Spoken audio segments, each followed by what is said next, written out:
बाप दादा की प्रॉपर्टी में किसका कितना अधिकार। अगर आपको लगता है कि जो संपत्ति आपके बाप दादा की है उस पर हर सूरत में सिर्फ और सिर्फ आपका ही हक है, तो ऐसा नहीं है। बाप दादा की संपत्ति के बंटवारे के लिए भी कई तरह के नियम कानून हैं और ये इतना सीधा मामला नहीं है। हाल ही में दिल्ली हाई कोर्ट ने भी प्रॉपर्टी के एक मामले में फैसला सुनाते हुए कहा कि पिता की पूरी संपत्ति बेटे को नहीं मिल सकती क्योंकि अभी मां जिंदा है और पिता की संपत्ति में बहन का भी अधिकार है। दरअसल दिल्ली में रहने वाले एक सदस्य की मृत्यु के बाद उनकी संपत्ति का बंटवारा हुआ। कानूनी तौर पर उनकी संपत्ति का आधा हिस्सा उनकी पत्नी को मिलना था और आधा हिस्सा उनके बच्चों को।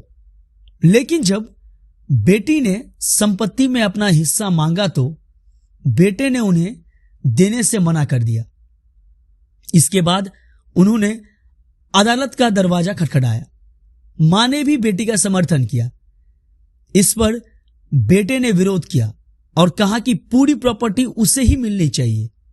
इस पर दिल्ली हाई कोर्ट ने हिंदू उत्तराधिकारी अधिनियम के तहत फैसला सुनाया। कोर्ट ने कहा क्योंकि अभी मृतक की पत्नी जिंदा है तो उनका और मृतक की बेटी का भी संपत्ति में समान रूप से हक बनता है। साथ ही कोर्ट ने बेटे पर 1 लाख रुपये का हर्जाना भी लगाया क्योंकि इस केस की वजह से मां को आर्थिक नुकसान और मानसिक तनाव उठाना पड़ा। कोर्ट ने कहा कि बेटे का दावा ही गलत है। कोर्ट ने अपना फैसला सुनाते हुए कहा कि आज के समय में ऐसा होना कोई आश्चर्य की बात नहीं है। आमतौर पर हमारे समाज में बेटे ही को पिता की उत्तराधिकारी माना जाता है, लेकिन साल 2005 के संशोधन के बाद कानूनी नियम से यह कहा जाता है कि बेटा और बेटी को संपत्ति में बराबरी का हक है। साल 2005 से पहले की स्थिति अलग थी और हिंदू परिवारों में बेटा ही घर का कर्ता हो सकता था और पैतृक संपत्ति के मामले में बेटी को बेटे जैसा दर्जा हासिल नहीं था। दिल्ली में वकील के मुताबिक अगर किसी पैतृक संपत्ति का बंटवारा 20 दिसंबर 2004 से पहले हो गया है तो उसमें लड़की का हक नहीं बनेंगे क्योंकि इस मामले में पुराना हिंदू उत्तराधिकारी अधिनियम लागू होगा। इस सूरत में बंटवारे को रद्द भी नहीं किया जाएगा। यह कानून हिंदू धर्म से ताल्लुक रखने वालों पर लागू होता है।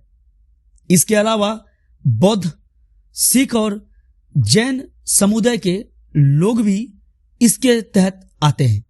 लेकिन संपत्ति में हक किसे होगा और किसे नहीं, यह समझने के लिए जरूरी ये जानना है कि पैतृक संपत्ति किसे कहते हैं। सामान्यतः किसी भी पुरुष को अपने पिता, दादा या परदादा के उत्तराधिकारी में प्राप्ति संपत्ति पैतृक संपत्ति कहती है। बच्चा जन्म के साथ ही पिता की पैतृक संपत्ति का अधिकार हो जाता है। संपत्ति 2 तरह की होती है, एक वो जो खुद से अर्जित की गई हो और दूसरी वो जो विरासत में मिली हो। अपनी कमाई से खड़ी गई संपत्ति सर्वजित कही जाती है, जबकि विरासत में मिली प्रॉपर्टी पैतृक संपत्ति कहलाती है। दोस्तों, अगर ये छोटी सी कहानी आपको अच्छी लगी हो तो प्लीज चैनल को लाइक और सब्सक्राइब करना बिल्कुल ना भूलें और इस कहानी के बारे में आपकी क्या राय है हमें कमेंट करके जरूर बताएं। वीडियो देखने के लिए बहुत बहुत धन्यवाद।